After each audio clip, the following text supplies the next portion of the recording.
The signature of love Meera ഭാഗം 24. രാത്രി ഏറെ വൈകിയിട്ടും മീരയ്ക്ക് ഉറങ്ങാനായില്ല. കനൽ വഴികൾ പിന്നിട്ട് ദൈവം തന്നെ എത്തിച്ചിരിക്കുന്നത് ഏറ്റവും സുരക്ഷിതമായ ഒരിടത്താണെന്ന തിരിച്ചറിവ് അവളെ അത്ഭുതപ്പെടുത്തി.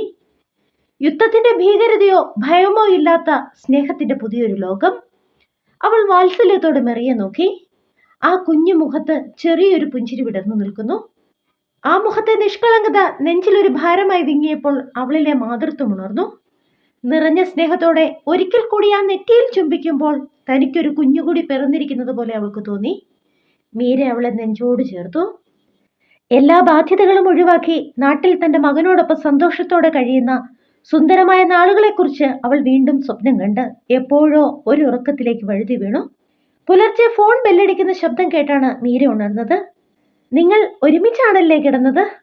വർഷങ്ങളായി കൂടെയുള്ള ഐറിനെ പോലും മെറി തന്റെ ബെഡിലിരിക്കാൻ സമ്മതിച്ചിരുന്നില്ല. അവൾക്ക് നിന്നെ ഇഷ്ടപ്പെട്ടു മീര. എനിക്കിനി സമാധാനമായി യാത്ര ചെയ്യാം. മാർക്കിന്റെ വാക്കുകൾ കേട്ട് മീര അത്ഭുതത്തോടെ ചുറ്റും നോക്കി. തിരയേണ്ട മീര, നിന്റെ ഡ്രസ്സിംഗ് റൂമിലും ബാത്റൂമിലും ഒഴിച്ച് ബാക്കി എല്ലായിടത്തും ക്യാമറകളുണ്ട്. അതെല്ലാം എന്റെ ലാപ്ടോപ്പുമായി ബന്ധിച്ചിരിക്കുകയാണ്. അവിശ്വാസം കൊണ്ടല്ല, എന്റെ മകളുടെ ഓരോ ചലനങ്ങളും എനിക്കറിയണം. എനിക്ക് അവൾ മാത്രമല്ലേ ഉള്ളൂ. അത് പറയുമ്പോൾ മാർക്കിന്റെ ശബ്ദമിടറി. ലണ്ടനിൽ നിന്നും അമേരിക്കയിലേക്കുള്ള യാത്രയ്ക്കായി എയർപോർട്ടിൽ കാത്തിരിക്കുകയായിരുന്നു അദ്ദേഹം. മീര, എനിക്ക് മോളോടൊന്ന് സംസാരിക്കണമായിരുന്നു. മേശപ്പുറത്തിരിക്കുന്ന ലാപ്പൊന്ന് തുറക്കാമോ? മാർക്ക് ആവശ്യപ്പെട്ടതനുസരിച്ച് മീര മേശപ്പുറത്തിരുന്ന ലാപ്ടോപ്പ് തുറന്നു. ആദ്യമായിട്ടാണ് അവൾ അങ്ങനെയൊന്ന് കാണുന്നത്. ലാപ്ടോപ്പിൽ തെളിഞ്ഞ അച്ഛന്റെ മുഖം കണ്ടപ്പോൾ മെറിയുടെ കണ്ണുകൾ തിളങ്ങി. പറയാൻ ആഗ്രഹിച്ച വാക്കുകൾ ചുണ്ടുകളെ തങ്ങി നിന്നെങ്കിലും സ്നേഹം നിറഞ്ഞ നോട്ടം കൊണ്ട് അവൾ അച്ഛനോട് സംസാരിച്ചു. ഒരുപാട് കാര്യങ്ങൾ പങ്കുവെച്ച ശേഷം മകൾക്കൊരു ഉമ്മ നൽകി മാർക്ക് കണക്ഷൻ വിടുവിച്ചു. മെറിയെ കുളിപ്പിച്ച് നല്ല വസ്ത്രങ്ങൾ ധരിപ്പിച്ച് ഭക്ഷണം നൽകുന്നതിനിടയിലാണ് ഇന്റർകോം ശബ്ദിച്ചത്. അത് സിഗാളായിരുന്നു. മീര, ഡാനി വന്നിട്ടുണ്ട്, അകത്തേക്ക് വിടട്ടെ? സിഗാളിന്റെ വാക്കുകൾ കേട്ടതും മീരയുടെ മുഖം പെട്ടെന്ന് പ്രകാശിച്ചു. ഡാനി, അവനെ കാണാമെന്ന ചിന്ത തന്നെ അവളുടെ ഉള്ളിൽ എന്തെന്നില്ലാതെ സന്തോഷം നിറച്ചു. അറിയാതെ വിരിഞ്ഞ ആ ചിരിയും മുഖത്തെ തിളക്കവും കണ്ട് മെറി അവളെ സംശയത്തോടെ ഉറ്റുനോക്കി. എന്തു പറ്റി മോളെ? എന്നോട് എന്തോ ചോദിക്കാനുണ്ടല്ലോ? സ്നേഹത്തോടെ മെറിയുടെ നെറ്റിയിൽ ചുംബിച്ചുകൊണ്ട് റൈറ്റിംഗ് ബോർഡ് അവൾക്ക് മുൻപിലേക്ക് നീക്കി വെച്ചുകൊണ്ട് മീര ചോദിച്ചു. നിന്റെ മുഖത്ത് എന്താ ഇത്ര സന്തോഷം? വരുന്നത് നിന്റെ ബോയ്ഫ്രണ്ട് ആണോ? വിറയ്ക്കുന്ന കൈകൾ കൊണ്ട് വികൃതങ്ങളായ അക്ഷരങ്ങളിൽ അവൾ എഴുതി. അത് കണ്ടതും മീരയുടെ മുഖത്ത് നാണം കലർന്ന ഒരു ചിരി പടർന്നു. അയ്യോ അല്ല കേട്ടോ, അവൻ എന്റെ കൂട്ടുകാരി കേറിന്റെ ബോയ്ഫ്രണ്ട് ആണ്. എന്റെ കഥകൾ ഞാൻ മോളോട് പതുക്കെ പറഞ്ഞു തരാം, അതുപോരെ? മീരയുടെ വാക്കുകൾ കേട്ട് മെറി തലയാട്ടി. അപ്പോഴേക്കും ഡാനി ആ മുറിയിലേക്ക് കടന്നു വന്നു. ഹായ് മീര, ഞാൻ വന്നത് ബുദ്ധിമുട്ടായോ? അവിടെ ഇരുന്ന് ബോറടിച്ചപ്പോൾ നിന്നെയും മെറിക്കൊച്ചിനെയും ഒന്ന് കാണണമെന്ന് തോന്നി. ആ നിമിഷം ഡാനിയുടെ സാന്നിധ്യം ആ മുറിയിൽ വലിയൊരു ഉന്മേഷം നിറച്ചു. മെറിയുടെ ബെഡിനരികിലെ കസേരയിലേക്ക് ഇരുന്നു കൊണ്ട് ഡാനി സംസാരം തുടങ്ങി. നമ്മൾ ഇന്നലെ ശരിക്കും പരിചയപ്പെട്ടില്ലല്ലോ. ഞാൻ ഡാനി. നിന്റെ ഡാഡിയും എന്റെ ഡാഡിയും പഴയ സുഹൃത്തുക്കളാണ്. പക്ഷേ ഞാൻ യഹൂദനൊന്നുമല്ല കേട്ടോ, മെറി തന്റെ ബോർഡിൽ എഴുതി. ഡാഡി പറഞ്ഞു. മാർക്ക് എത്ര പെട്ടെന്നാണ് മകളോട് എല്ലാ കാര്യങ്ങളും പങ്കുവെക്കുന്നത് എന്ന് ഓർത്തപ്പോൾ ഡാനിക്ക് അത്ഭുതം തോന്നി. അവൻ മീരയുടെ നേരെ തിരിഞ്ഞു. മീര, നീ ഇന്നലെ ഇങ്ങോട്ട് പോകുന്നതിന് ശേഷം ബെന്നിൽ നിന്നും ഞാൻ കുറെ കാര്യങ്ങൾ ചോദിച്ചറിഞ്ഞു. നിങ്ങളുടെ നാടിനെ പറ്റിയും സംസ്കാരത്തെ പറ്റിയും അറിയാൻ വല്ലാത്തൊരാകാംക്ഷ. എന്താണെന്നറിയില്ല, തന്നോട് വല്ലാത്തൊരു ഇഷ്ടം തോന്നുന്നു. അതുകൊണ്ട് വെറുതെ ഓരോന്ന് ചോദിച്ചു എന്ന് മാത്രം. മീര ഒരു പുഞ്ചിരിയോടെ ഡാനിയെ നോക്കി. ആഹാ, അത് കൊള്ളാമല്ലോ. എന്നിട്ട് എന്തൊക്കെ കാര്യങ്ങളാണ് പഠിച്ചത്? പഠിച്ചതിൽ നിന്നും എന്നോടെന്തോ ചോദിക്കാനുണ്ടെന്ന് നിന്റെ മുഖം പറയുന്നുണ്ടല്ലോ. മീര, നിന്നെപ്പറ്റി കൂടുതൽ അറിയാൻ എനിക്ക് താല്പര്യമുണ്ട്. നിന്റെ ജീവിതത്തിന്റെ കഥ. ഡാനിയുടെ ആ ചോദ്യം അവൾ നേരത്തെ തന്നെ പ്രതീക്ഷിച്ചതായിരുന്നു. എന്നെപ്പറ്റി നിങ്ങൾ ചോദിക്കും മുൻപ് തന്നെ എല്ലാം പറയണമെന്ന് ഞാൻ കരുതിയതാണ്. എന്നാൽ പിന്നെ ഇനി ഒട്ടും വൈകിക്കേണ്ട. രണ്ടുപേരോടുമായി ഞാൻ എന്റെ കഥ പറയാം. ഒരുപാട് മനോഹരമൊന്നുമല്ല, എങ്കിലും ഒരു കഥയുണ്ട്. അത് പറഞ്ഞുകൊണ്ട് മീര പതിയെ കണ്ണുകൾ അടച്ചു. തന്റെ ഉള്ളിലെ നോവുകളെ വാക്കുകളായി മാറ്റാനുള്ള കരുത്ത് സംഭരിക്കാൻ എന്നതുപോലെ അവൾ അല്പനേരം നിശബ്ദയായിരുന്നു. മീര, താൻ അല്പം ഉറക്കെ പറയാമോ? തന്റെ ശബ്ദം എനിക്ക് പൂർണ്ണമായും കേൾക്കാനാകുന്നില്ല. മീര പറഞ്ഞു തുടങ്ങിയപ്പോൾ ഡാനി പെട്ടെന്ന് ചോദിച്ചു. ഡാനി അത് ചോദിച്ചപ്പോൾ മെറി അത്ഭുതത്തോടെ അവനെ നോക്കി. പിന്നെ റൈറ്റിംഗ് ബോർഡിൽ എന്തോ എഴുതി. എനിക്ക് കേൾക്കാൻ പറ്റുന്നുണ്ടല്ലോ. മെറിയുടെ അക്ഷരങ്ങൾ ഡാനി വായിച്ചെടുത്തു. താനാളും മിടുക്കിയാണല്ലോ. അത് പറഞ്ഞുകൊണ്ട് ഡാനി മെറിയെ നോക്കി ചിരിച്ചു. തനിക്കുള്ളതുപോലെ ഒരു ചെറിയ കുറവ് എനിക്കുമുണ്ട്. പക്ഷേ ഇത്രയും നാളായിട്ടും മീര പോലും അത് തിരിച്ചറിഞ്ഞിട്ടില്ല. ചെവിയിൽ നിന്നും ആ കൊച്ചു ശ്രവണ സഹായി പുറത്തേക്കെടുത്ത് ഡാനി പൊട്ടിച്ചിരിച്ചു. ലോകത്തിന്റെ ഭാഷയിൽ പറഞ്ഞാൽ ഞാനും ഒരു പൊട്ടനാ. ഈ കുഞ്ഞനുള്ളതുകൊണ്ട് ഒരുവിധം പിടിച്ചു നിൽക്കുന്നു. മീര തളർച്ചയോടെ അവനെ നോക്കി. താൻ കണ്ട കരുത്തുറ്റ ആ രൂപത്തിന് പിന്നിലും ഇത്തരമൊരു വേദനയുണ്ടായിരുന്നുവെന്ന് അവൾക്ക് വിശ്വസിക്കാനായില്ല. മീരയുടെ നോട്ടം കണ്ടപ്പോൾ ഡാനി നിസ്സാരമായി പറഞ്ഞു, അതെന്താ മീര താൻ എന്നെ ഇങ്ങനെ നോക്കുന്നത്? എന്തെങ്കിലും കുറവില്ലാത്ത ഏതെങ്കിലും മനുഷ്യരുണ്ടോ ഈ ഭൂമിയിൽ? തന്റെ ശബ്ദം വളരെ മൃദുവായതുകൊണ്ട് എനിക്ക് കേൾക്കാൻ പ്രയാസമുണ്ട്. അതുകൊണ്ടാണ് അല്പം ഉറക്കെ പറയാൻ പറഞ്ഞത്. മെറി പതുക്കെ ശബ്ദമുണ്ടാക്കി മീരയെ അടുത്തേക്ക് വിളിച്ചു. ഡാനിയോടും ചേർന്നിരിക്കാൻ അവൾ ആംഗ്യം കാണിച്ചു. മീര പുഞ്ചിരിയോടെ മെറിയുടെ കൈകൾ ചേർത്ത് പിടിച്ച് അവൾക്കരികിലേക്കിരുന്നു. പതിയെ മീര തന്റെ ജീവിതം പറഞ്ഞു തുടങ്ങി. കുസൃതികൾ നിറഞ്ഞ അവളുടെ ബാല്യകാലത്തെക്കുറിച്ച് പറയുമ്പോൾ മെറിയുടെ കണ്ണുകളിൽ സന്തോഷത്തിന്റെ ചിത്രശലഭങ്ങൾ പാറി. ഡാനിയും ആ കഥകളിൽ ലയിച്ചിരുന്നു. എന്നാൽ കഥയുടെ താളുകൾ മറിയും തോറും പഴകി നിറം മങ്ങിയ വസ്ത്രം പോലെ അവളുടെ ജീവിതവും മങ്ങാൻ തുടങ്ങി. നോവുകളും ചതികളും കണ്ണീരും നിറഞ്ഞ അവളുടെ ജീവിതയാത്ര പറഞ്ഞു പൂർത്തിയാക്കുമ്പോൾ ആ മുറിയിൽ കനത്ത നിശബ്ദത പടർന്നു. മെറി അപ്പോഴേക്കും കരഞ്ഞു തളർന്നിരുന്നു. കേട്ട കഥകളിലെ നോവ് താങ്ങാനാവാതെ അവൾ കൈകൾ നീട്ടി മീരയെ നെഞ്ചോട് ചേർക്കാൻ വെമ്പൽ കൊണ്ടു. ഡാനി എന്തു പറയണമെന്നറിയാതെ ഒരു ശില പോലെ നിശബ്ദനായിരുന്നു. നമുക്ക് അലോഷിയെ ഇങ്ങോട്ട് കൊണ്ടുവന്നാലോ? നിറഞ്ഞൊഴുകുന്ന കണ്ണീരൊപ്പി മെറി ബോർഡിൽ എഴുതിയ ആ ചോദ്യം മീരയുടെ നെഞ്ചിൽ തുളച്ചു കയറി. അസാധ്യമായ ഒന്നാണെന്നറിഞ്ഞിട്ടും ഒരു നിമിഷം മീരയുടെ മനസ്സും ആ സ്വപ്നത്തിലേക്ക് പാറിപ്പോയി. വേദനയോടെ ഒരു വട്ടം കൂടി പുഞ്ചിരിച്ചിട്ട് അവൾ ഇന്റർകോമിൽ സിഗാളിനെ വിളിച്ചു. സിഗാൾ, കുറച്ചു നേരം മെറിയുടെ അടുത്തേക്കൊന്നിരിക്കാമോ? ഞാനൊന്ന് ഫ്രഷ് ആയിട്ട് വരാം. സിഗാൾ അകത്തേക്ക് വന്നതും മീര തന്റെ മുറിയിലേക്ക് നടന്നു. കണ്ണീരിൽ കുതിർന്ന തന്റെ ജീവിതകഥയുടെ ഭാരമെല്ലാം കഴുകിക്കളഞ്ഞ് അവൾ കട്ടിലിൽ തളർന്നിരുന്നു. ആരും കാണരുതെന്ന് കരുതി ഹൃദയത്തിന്റെ ആഴങ്ങളിൽ ഒളിപ്പിച്ചു വെച്ച ഇരുണ്ട ഏടുകൾ ഇന്ന് ആരുമല്ലാത്ത ആരുടെയൊക്കെയോ മുന്നിൽ താൻ തുറന്നു വെച്ചിരിക്കുന്നു. ഭാരമിറക്കി വെച്ചതുപോലെ അവൾ ദീർഘമായി ഒന്ന് നിശ്വസിച്ചു. മീര, താൻ കരയുകയാണോ? പെട്ടെന്നുള്ള ഡാനിയുടെ ശബ്ദം കേട്ട് അവൾ ഞെട്ടി എഴുന്നേറ്റു. വാ, നമുക്ക് മെറിയുടെ അടുത്തേക്ക് പോകാം. അവിടെ നിന്നൊന്ന് രക്ഷപ്പെടാൻ എന്നതുപോലെ മീര പറഞ്ഞു. മീര, താൻ പേടിക്കണ്ട, ഞാനുണ്ട് കൂടെ, നല്ലൊരു സുഹൃത്തായി എന്നും എപ്പോഴും. തളർന്നു നിൽക്കുന്ന മീരയെ ഡാനി നെഞ്ചോട് ചേർത്ത് പിടിച്ചു. എതിർക്കാൻ തോന്നാത്തൊരു കരുതലായിരുന്നു ആ കൈകൾക്ക്. മരിച്ചുപോയ തന്റെ ചാച്ചൻ തന്നെ ചേർത്ത് പിടിച്ചതുപോലെ ഒരു കൊച്ചു കുഞ്ഞിനെ പോലെ അവൾ ആ നെഞ്ചിലേക്ക് ഒട്ടിച്ചേർന്നു നിന്നു. അല്പനേരം ആ തണലിൽ നിന്നപ്പോൾ ഉള്ളിലെ നീറ്റലൊക്കെയും മായുന്നതുപോലെ അവൾക്ക് തോന്നി. പെട്ടെന്ന് സുബോധം വീണ്ടെടുത്ത മീര അവനിൽ നിന്നും അടർന്നു മാറി. അവൾ പെട്ടെന്ന് തന്നെ മെറിയുടെ മുറിയിലേക്ക് നടന്നു. പിന്നാലെ ഡാനിയും. താങ്ക്സ് സിഗാൾ, ഞാൻ ഭക്ഷണം പിന്നെ കഴിച്ചോളാം. സിഗാളിനെ പറഞ്ഞയച്ച് മുറിയിലേക്ക് കടന്ന മീര ആ കാഴ്ച കണ്ട് ഞെട്ടിത്തെറിച്ചു. മെറിയുടെ ലാപ്ടോപ്പിൽ മാർക്കിന്റെ മുഖം തെളിഞ്ഞു നിൽക്കുന്നു. പെട്ടെന്ന് അവളുടെ ഉള്ളൊന്ന് കാളി. താൻ ചെയ്ത അബദ്ധത്തിന്റെ ആഴം അവൾക്ക് മനസ്സിലായി. വയ്യാത്ത ഒരു കുഞ്ഞിനെയാണ് താൻ കരയിപ്പിച്ചിരിക്കുന്നത്. തന്റെ ജോലി ഇവിടെ അവസാനിക്കാൻ മറ്റൊന്നും വേണ്ട. ലാപ്ടോപ്പിലെ കോൾ അറ്റൻഡ് ചെയ്യാൻ അവൾക്ക് ധൈര്യം വന്നില്ല. നിമിഷങ്ങൾക്കുള്ളിൽ ലാൻഡ് ഫോൺ ശബ്ദിച്ചു. വിറയ്ക്കുന്ന കൈകളോടെ മീര ഫോൺ എടുത്തു. മീര, എന്താ അവിടെ നടക്കുന്നത്? താൻ എന്താ കോൾ എടുക്കാത്തത്? മെറി, അവൾ എന്തിനാണ് കരയുന്നത്? മാർക്കിന്റെ ശബ്ദത്തിലെ ആകുലത മീരയെ തളർത്തി. എന്തു പറയണമെന്നറിയാതെ മീര വിറങ്ങലിച്ചു നിന്നു. ഒടുവിൽ ശബ്ദം ആവാഹിച്ച് അവൾ പറഞ്ഞു. മാർക്ക്, ഡാനി വന്നിട്ടുണ്ട്. സംസാരത്തിനിടയിൽ മെറിക്ക് ഞാനും ഡാനിയും തമ്മിലുള്ള ബന്ധം അറിയണമെന്ന് തോന്നി. അവളുടെ ആ സംശയം തീർക്കാൻ വേണ്ടി ഞാൻ എന്റെ കഥ അറിയാതെ പറഞ്ഞുപോയി. അത് കേട്ടിട്ടാണ് മോള് കരഞ്ഞത്. എല്ലാം എന്റെ തെറ്റാണ്. എന്നോട് ക്ഷമിക്കണം. ഞാനിനി ആവർത്തിക്കില്ല. അവളുടെ ശബ്ദം വല്ലാതെ ഇടറിയിരുന്നു.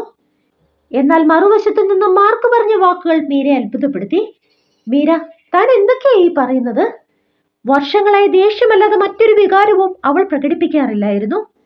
വികാരങ്ങളിൽ മാറ്റമുണ്ടായാൽ അവളുടെ അവസ്ഥയിലും പുരോഗമനം ഉണ്ടാകുമെന്ന് അന്ന് ഡോക്ടേഴ്സ് പറഞ്ഞിരുന്നു. 8 വർഷത്തിനിടയിൽ ആദ്യമായിട്ടാണ് അവൾ കരയുന്നത് ഞാൻ കാണുന്നത്. ആദ്യമായിട്ടാണ് അവൾ ഒരാളോട് സ്നേഹം പ്രകടിപ്പിക്കുന്നത്. നിന്നോട് എങ്ങനെ നന്ദി പറയണമെന്ന് എനിക്കറിയില്ല. ദൈവം തന്നെയാണ് നിന്നെ മെറിയുടെ അടുത്തേക്ക് അയച്ചത്. മാർക്കിന്റെ വാക്കുകളുടെ സന്തോഷം കേട്ടപ്പോഴാണ് മീരയുടെ ശ്വാസം നേരെ വീണത്. ഭയത്തിന്റെ സ്ഥാനത്ത് വലിയൊരു ആശ്വാസം അവളുടെ ഉള്ളിൽ നിറഞ്ഞു. മാർക്ക്, ഞാൻ ശരിക്കും പേടിച്ചുപോയി. ലാപ്ടോപ്പിൽ വിളിക്കാമോ? നിങ്ങൾക്ക് മെറിയെ കാണാമല്ലോ. വിങ്ങലുകൾ അടക്കിക്കൊണ്ട് മീര ചോദിച്ചു. പെട്ടെന്ന് തന്നെ ലാപ്ടോപ്പിൽ മാർക്കിന്റെ സന്തോഷമുള്ള മുഖം നിറഞ്ഞു. അത് കണ്ടപ്പോൾ അവൾക്ക് എന്തെന്നില്ലാത്ത ആശ്വാസം തോന്നി. മീര, ഞാൻ മോളുടെ ഡോക്ടറെ വിളിച്ച് സംസാരിച്ചോളാം. അവളുടെ പെരുമാറ്റത്തിൽ വരുന്ന മാറ്റങ്ങൾ അനുസരിച്ച് എന്തൊക്കെ ചെയ്യണമെന്ന് അവർ പറഞ്ഞു തരും. അതനുസരിച്ച് മാത്രം മുന്നോട്ട് പോയാൽ മതി. വീണ്ടും ഒരിക്കൽ കൂടി അവൾക്ക് നന്ദി പറഞ്ഞുകൊണ്ട് മാർക്ക് സംഭാഷണം അവസാനിപ്പിച്ചു. യാത്ര പറയാൻ നേരമാണ് ഡാനി ആ വാർത്ത പറഞ്ഞത്. മീര, എന്റെ പാസ്പോർട്ട് റെഡിയായിട്ടുണ്ട്.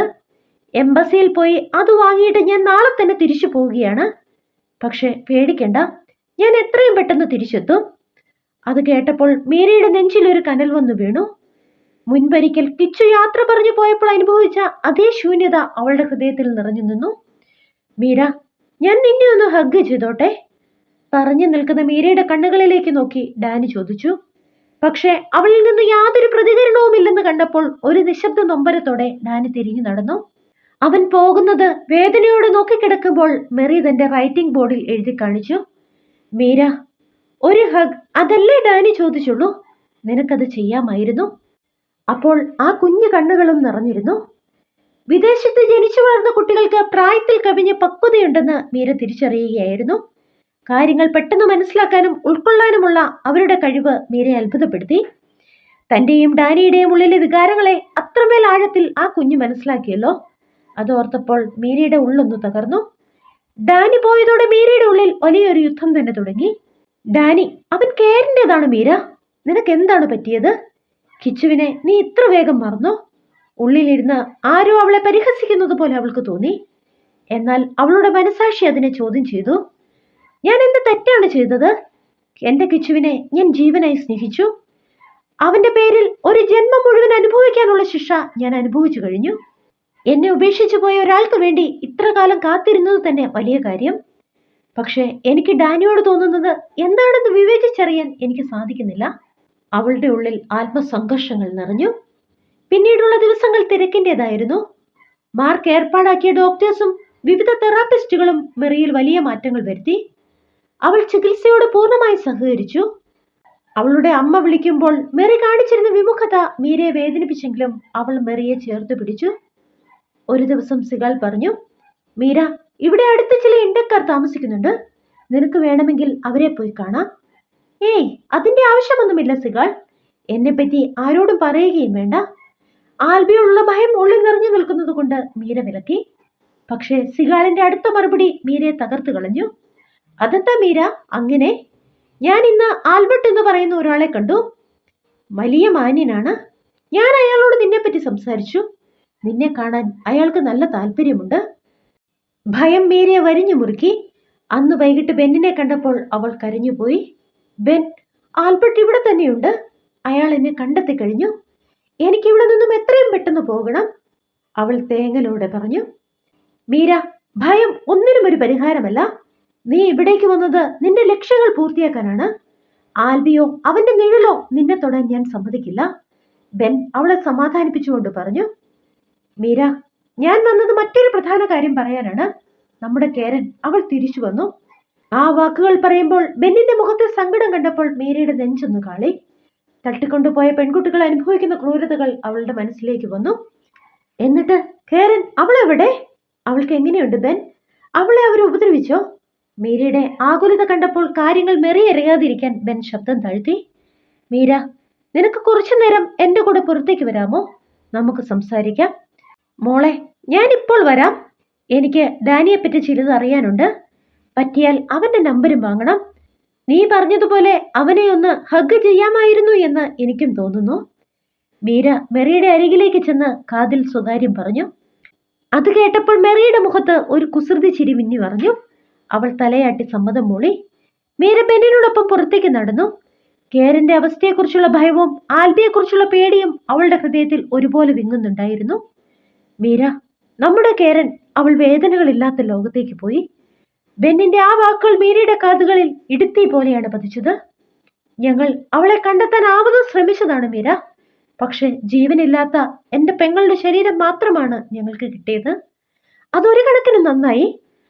അവൾ അനുഭവിച്ച ക്രൂരതയ്ക്ക് മുന്നിൽ ഒരിക്കലും അവൾക്ക് സാധാരണ ജീവിതത്തിലേക്ക് മടങ്ങി വരാൻ കഴിയില്ലായിരുന്നു. അത് പറഞ്ഞുകൊണ്ട് ബെൻ പൊട്ടിക്കരഞ്ഞു. ഇല്ല ബെൻ, നീ കള്ളം പറയുകയാണ്. എന്റെ കേരൻ, അവൾക്കൊന്നും സംഭവിക്കില്ല. ഡാനി അവൾക്കായി കാത്തിരിക്കുകയാണ്. പ്ലീസ് ഇങ്ങനെയൊന്നും പറയല്ലേ. മീര തളർച്ചയോടെ അവന് നേരെ കൈകൂപ്പി. മീര, നീ വിളിക്കുന്ന ദൈവത്തിന് പോലും എന്റെ അനിയത്തിയെ രക്ഷിക്കാനായില്ല. അവളിപ്പോൾ ആശുപത്രി മോർച്ചറിയിലെ തണുപ്പിൽ ഡാനിയെ കാത്തു കിടക്കുകയാണ്. എനിക്ക് വയ്യ അവനോടിത് പറയാൻ. ദാ ഇതിൽ അവന്റെ നമ്പറുണ്ട്. നീ അവനെ ഒന്ന് വിളിക്കണം പ്ലീസ്. ബെൻ വല്ലാത്ത തകർച്ചയോടെ അവളുടെ നേരെ അവന്റെ നമ്പർ നീട്ടി. അതെ, നമുക്ക് ഡാനിയെ വിളിക്കണം. അവൻ വന്ന് അവളെ കൂട്ടിക്കൊണ്ടു പോകട്ടെ. ചിലപ്പോൾ നമ്മളെ പറ്റിക്കാൻ അവൾ അഭിനയിക്കുന്നതാകാം. ഡാനിയുടെ ശബ്ദം കേട്ടാൽ അവൾ എഴുന്നേറ്റ് വരും, എനിക്ക് ഉറപ്പാണ്. പിച്ചും പേയും പറയുന്നത് പോലെ മീര പുലമ്പിക്കൊണ്ടേയിരുന്നു. മീര, നീ എന്തൊക്കെയായി പറയുന്നത്? ബെൻ വല്ലാത്ത ശക്തിയോടെ അവളെ പിടിച്ചു കുലുക്കി. നീ കൂടി ഇങ്ങനെ പറഞ്ഞ് എന്നെ പരീക്ഷിക്കല്ലേ. ഈ ലോകത്ത് എനിക്ക് ആകെ ഉണ്ടായിരുന്ന രക്തബന്ധമാണ് അവൾ. അവളെ നഷ്ടപ്പെട്ടിട്ടും ഞാൻ പിടിച്ചു നിൽക്കുന്നില്ലേ. നീ എന്നെ മനസ്സിലാക്കാത്തതെന്താ? ബെന്നിന്റെ ആ വിലാപം മീരയെ യാഥാർത്ഥ്യത്തിലേക്ക് മടക്കി കൊണ്ടുവന്നു. സോറി ബെൻ, പെട്ടെന്ന് കേട്ടപ്പോൾ എനിക്ക് ഉൾക്കൊള്ളാനായില്ല. നീ കടന്നു പോകുന്ന അവസ്ഥ എനിക്ക് മനസ്സിലാകും. ഈ കൊച്ചു പ്രായത്തിൽ തന്നെ ദൈവത്തിന്റെ മാലാഹ കൂട്ടത്തിൽ ചേരാനാകും കേരന്റെ നിയോഗം. ഞാൻ ഡാനിയെ വിളിക്കാം. അവൻ ഇവിടെ എത്തുന്നതുവരെ കേരൻ മരിച്ച കാര്യം ഞാൻ പറയില്ല.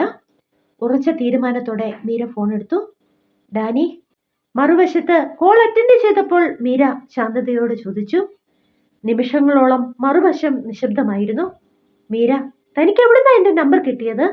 തന്നോട് സംസാരിക്കണമെന്ന് എനിക്ക് വലിയ ആഗ്രഹമുണ്ടായിരുന്നു. പക്ഷെ അത് നിന്നെ സങ്കടപ്പെടുത്തിയാലോ എന്ന് കരുതി വിളിച്ചില്ല. ഡാനിയുടെ വിറയിലുള്ള ശബ്ദം കേട്ടപ്പോൾ മീരയുടെ ഉള്ളിൽ സങ്കടം ഇരുമ്പയാർത്തു. ഡാനി, അതൊക്കെ നമുക്ക് പിന്നെ സംസാരിക്കാം. തനിക്കിപ്പോൾ ഇങ്ങോട്ട് വരാനാകുമോ? കേരൻ. അവൾ തിരിച്ചു വന്നു. അവസാന വാക്കുകൾ പറയുമ്പോൾ മീരയുടെ ശബ്ദം നേർത്തുപോയി. എന്റെ മനസ്സ് പറയുന്നുണ്ടായിരുന്നു മീര, എന്റെ കേരൻ വരുമെന്ന്. ഞാൻ എയർപോർട്ടിലേക്ക് പോകാൻ ഇറങ്ങുകയായിരുന്നു. ഞാൻ എത്രയും പെട്ടെന്ന് തിരിച്ചു വരും. എനിക്ക് എന്റെ കേരനെ കാണണം. ഡാനിയുടെ ശബ്ദത്തിലെ ആവേശം കേട്ടതും മീര ഫോൺ കട്ട് ചെയ്തു. അതുവരെ ചേർത്ത് വെച്ച ആത്മധൈര്യമെല്ലാം അവളിൽ നിന്നും ചോർന്നുപോയി. കയ്യിലിരുന്ന ഫോൺ നിലത്തേക്ക് വീണു. ഡാനിയുടെ സന്തോഷം ഓർത്തപ്പോൾ മീരയുടെ നെഞ്ചു പൊട്ടി. അവൾ തറയിലേക്കിരുന്ന് വാവിട്ട് കരഞ്ഞു. വരാനിരിക്കുന്ന വലിയൊരു ദുരന്തത്തിന്റെ നിശബ്ദത ആ മുറിയിൽ പടർന്നു പന്തലിച്ചു. ഏറെ നേരത്തിന് ശേഷം മനസ്സിന്റെ നിയന്ത്രണം തിരിച്ചു കൊണ്ടുവന്ന് മീര മെറിയുടെ റൂമിലേക്ക് നടന്നു. ഡാനി, അവൻ എപ്പോൾ വരും? മെറി തന്റെ റൈറ്റിംഗ് ബോർഡിൽ ആകാംക്ഷയോടെ എഴുതി ചോദിച്ചു. അവൻ എയർപോർട്ടിലേക്ക് പോകുകയായിരുന്നു. ഉടനെ എത്തും. മറുപടി പറയുമ്പോൾ മീരയുടെ മുഖത്ത് നിഴലിച്ച കടുത്ത സങ്കടം മെറിയെ ആകുലപ്പെടുത്തി. മെറി വീണ്ടും വളരെയേറെ സമയമെടുത്ത് ബോർഡിൽ കുറിച്ചു. ഡാനിയുടെ ഗേൾഫ്രണ്ട് വന്നുവല്ലേ? സാരമില്ല മീര, അവർ സന്തോഷത്തോടെ ഇരിക്കട്ടെ. അവൾ മീരയെ നോക്കി തളർച്ചയോടെ പുഞ്ചിരിച്ചു. ആ. മീര ശബ്ദം താഴ്ത്തി ഒന്ന് മൂളുക മാത്രം ചെയ്തു. അവൾ ആ കുഞ്ഞിനെ നെഞ്ചോട് ചേർത്ത് പിടിച്ചു. പാവം കുട്ടി. ഡാനിയെ എനിക്ക് നഷ്ടപ്പെടുമെന്നാണല്ലോ ഇവൾ ഭയക്കുന്നത്. പക്ഷെ ഡാനിക്ക് സംഭവിക്കാൻ പോകുന്ന ആ വലിയ നഷ്ടം ഞാൻ ഇവളെ എങ്ങനെ പറഞ്ഞു മനസ്സിലാക്കും? മീരയുടെ ഉള്ളിൽ വിങ്ങൽ പടർന്നു. എങ്കിലും അവൾ മനസ്സിനെ പറഞ്ഞു പഠിപ്പിച്ചു. വേണ്ട, ഇവൾ ഇതൊന്നും അറിയരുത്. ഇവളിപ്പോൾ പതുക്കെ നടന്നു തുടങ്ങിയിട്ടുണ്ട്. മാർക്കിന് അവളെ പൂർണ്ണ ആരോഗ്യവതിയെ തിരിച്ചു കൊടുക്കണം. എന്നിട്ട് വേണം തന്റെ മകൻ അലോഷ്യയുടെ അടുത്തേക്ക് തിരികെ പറക്കാൻ. മനസ്സിൽ ഉറച്ച തീരുമാനത്തോടെ മീര നിശബ്ദമായിരുന്നു. പെട്ടെന്ന് ടെലിഫോൺ ബെല്ലടിച്ചു. മീര, ലോഞ്ചിലെ ഫോൺ എടുക്കാമോ? മെറി കേൾക്കാതെ എനിക്ക് നിന്നോട് സംസാരിക്കാനുണ്ട്. മാർക്കിന് എന്തായിരിക്കും പറയാനുള്ളത്? അവളുടെ മനസ്സിൽ സംശയം ഇരമ്പി. മീര, മെറി മുറിയിലാണെങ്കിലും ശ്രദ്ധയുടെ കാര്യത്തിൽ അവളെ വിശ്വസിക്കാൻ കഴിയില്ല. നമ്മൾ അറിയാതെ അവളെല്ലാം ശ്രദ്ധിക്കുന്നുണ്ടാകും. കേരന്റെ കാര്യം നീ മോളോട് പറഞ്ഞിരുന്നോ? മാർക്ക് ആകുലതയോട് ചോദിച്ചു. ഇല്ല മാർക്ക്, ഈ നിമിഷം വരെ ഞാനൊന്നും പറഞ്ഞിട്ടില്ല. ഡാനിയിൽ നിന്നും കേരനെ കുറിച്ച് അറിഞ്ഞ ആ നിമിഷം മുതൽ അവളും ആ തിരിച്ചുവരവിനായി കാത്തിരിക്കുകയാണ്. ഇപ്പോൾ ഇതറിഞ്ഞാൽ അവളുടെ ആരോഗ്യത്തെ ബാധിക്കുമോ? എനിക്ക് വല്ലാത്ത ഭയമുണ്ട്. മീര തന്റെ ആശങ്ക പങ്കുവെച്ചു. മീര, കേരന്റെ കാര്യം മെറിയോട് പറയുന്നതാണ് നല്ലതെന്ന് എനിക്ക് തോന്നുന്നു. നമുക്ക് ചുറ്റും എന്താണ് സംഭവിക്കുന്നതെന്ന് അവളും അറിയട്ടെ. അവർ തമ്മിൽ നേരിട്ട് പരിചയമില്ലാത്തത് കൊണ്ട് വലിയൊരു വൈകാരിക ആഘാതം ഉണ്ടാവില്ലെന്ന് ഡോക്ടറും കരുതുന്നു. നീ എന്തു പറയുന്നു? മാർക്ക് ചോദിച്ചു. വികാരങ്ങൾ പുറത്തു വന്നത് അവളെ ഒരുപാട് സഹായിച്ചിട്ടുണ്ട് മാർക്ക്. പക്ഷേ ഇതൊരു വലിയ ആഘാതമാകില്ലേ? കുറച്ചുകൂടി ചിന്തിച്ചിട്ട് പോരെ അവളോട് കാര്യങ്ങൾ പറയാൻ? മീരയുടെ ഉള്ളിൽ ആകുലതകൾ ഒഴിഞ്ഞില്ല. അവൾ ആശങ്കയോടെ ചോദിച്ചു. മീര, വെല്ലുവിളികൾ ഏറ്റെടുക്കാത്ത ഒരു ജീവിതത്തിൽ വിജയിച്ചിട്ടില്ല. എന്റെ മകൾക്ക് വേണ്ടി ഈ വെല്ലുവിളി ഏറ്റെടുക്കാൻ ഞാൻ തീരുമാനിച്ചു. അതിലും മോശമായി ഇനി ഒന്നും സംഭവിക്കാനില്ല. അതുകൊണ്ട് നീ ധൈര്യമായി അവനോട് കാര്യം പറഞ്ഞോളൂ. മാർക്ക് തന്റെ തീരുമാനത്തിൽ ഉറച്ചു നിന്നു. ശരി മാർക്ക്, എങ്കിൽ ഞാൻ അവളോട് സംസാരിക്കാം. നിങ്ങൾക്ക് ക്യാമറയിലൂടെ അവളുടെ പ്രതികരണം തത്സമയം കാണാമല്ലോ. അത് പറഞ്ഞുകൊണ്ട് മീര ദീർഘമായി നിശ്വസിച്ചു. മെറി, ഞാനൊരു കാര്യം പറയട്ടെ. അല്പം സങ്കടമുള്ള കാര്യമാണ്.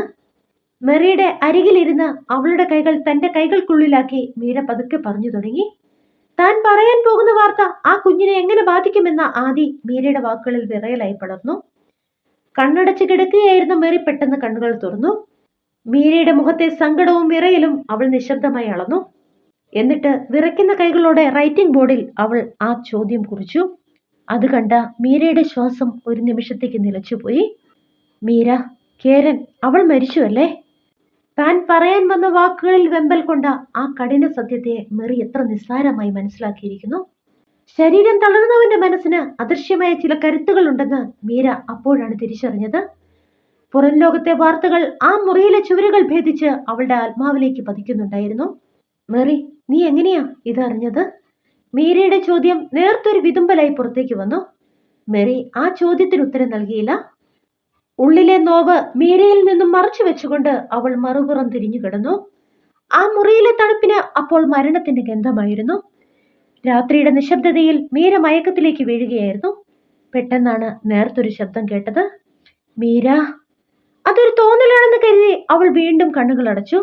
പക്ഷെ വീണ്ടും ആ ശബ്ദം അവളുടെ കാതുകളിൽ മുഴങ്ങി. മീര. വർഷങ്ങളായി ശബ്ദമന്യമായിരുന്ന മെറിയിൽ നിന്ന് ആദ്യമായി പുറത്തേക്ക് വന്ന വാക്ക്. മീരയുടെ ഹൃദയം പുറത്തേക്ക് വരാൻ വെമ്പൽ കൊണ്ടു. ആ വലിയ സത്യം തിരിച്ചറിഞ്ഞുകൊണ്ട് അവൾ ഓടി ലാൻഡ് ഫോൺ എടുത്ത് മാർക്കിനെ വിളിച്ചു. The signature of love Meera തുടരും. അടുത്ത ഭാഗവുമായി ഉടൻ കാണും വരെ ബൈ ബൈ, സ്റ്റേ സേഫ്.